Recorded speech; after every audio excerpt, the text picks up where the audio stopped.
Hello दोस्तों, आज का विषय इब्राहिम की कठिन परीक्षा। अध्ययन के भाग इब्राहिम, इसहाक, गधा, छुरी, लकड़ी, मोरिया पहाड़, स्वर्गदूत, मेंढा।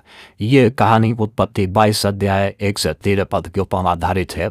मैंने अपने पिछले वीडियो में बताया परमेश्वर ने इब्राहिम को हराम देश से बुलाया जब वो निर्वंश था, और परमेश्वर ने उससे दो वाचा बांधी। एक, उसने कहा मैं तुझे कनान देश दूंगा, और दूसरा, मैं तेरा नाम बड़ा करूंगा और तुझे वंश दूंगा। परमेश्वर ने उसको वंश दिया, अर्थात 100 साल की उम्र में उसके पुत्र उत्पन्न हुआ जिसका नाम उसने इसहाक रखा। अब उसके घर में शांति थी और वो अपनी ज़िंदगी शांति से जी रहा था, और उसके घर में शांति थी, सुकून था। भोर का समय था और चारों तरफ सन्नाटा छाया हुआ था, और ना कोई पक्षी बोल रहा था, ना किसी पक्षी की आवाज़ थी, ना किसी जानवर की आवाज़ थी। और इब्राहिम दिल में शांति लिए हुए इत्मीनान के साथ सो रहा था। तभी एक बेचैन कर देने वाली आवाज़, वो दिल में दर्द बहा देने वाली आवाज़ उसको सुनाई दी। बोला, हे इब्राहिम। परमेश्वर ने ये कहकर उसकी ये परीक्षा की कि हे इब्राहिम। इब्राहिम बोला, क्या आ गया?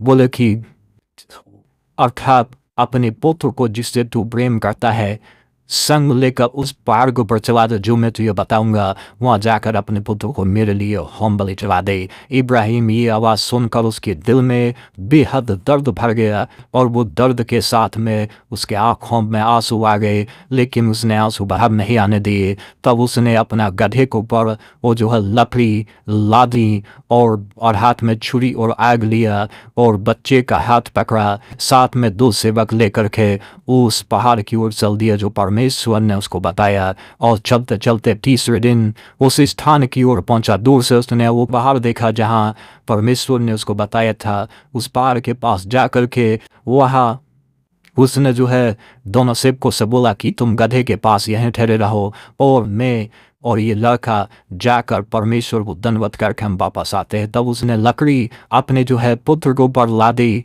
और वो लड़का को लेकर और उस पहाड़ की ओर चल दिया। और चलते चलते उसने उसके पुत्र ने इसहाक ने अपने पिता इब्राहिम से पूछा कि हे पिता, देख लकड़ी तो हमारे पास है, पर होम बलि का पशु हमारे पास कहाँ है?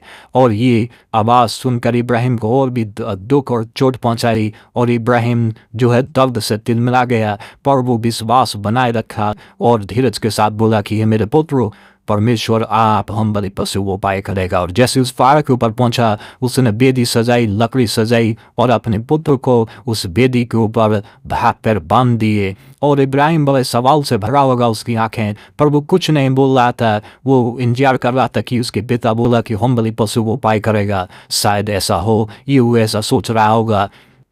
तब इब्राहिम ने अपने पुत्र के हाथ पैर बांधकर उसने अपनी छुरी उठाई, और छुरी उठाकर के अपने पुत्र के ऊपर चलाने वाला था। तभी स्वर्ग से दूसरी आवाज़ आई जिसने उसके हृदय में शांति स्थापित कर दी पूरी तरीके से। और स्वर्गदूत बोला, हे इब्राहिम, उस लड़के के ऊपर हाथ मत बढ़ा और उसको कुछ हानि मत पहुंचा। तूने अपने इकलौते पुत्र को भी नहीं रब छोड़ा, वरन उसको भी तूने बलिदान कर दिया।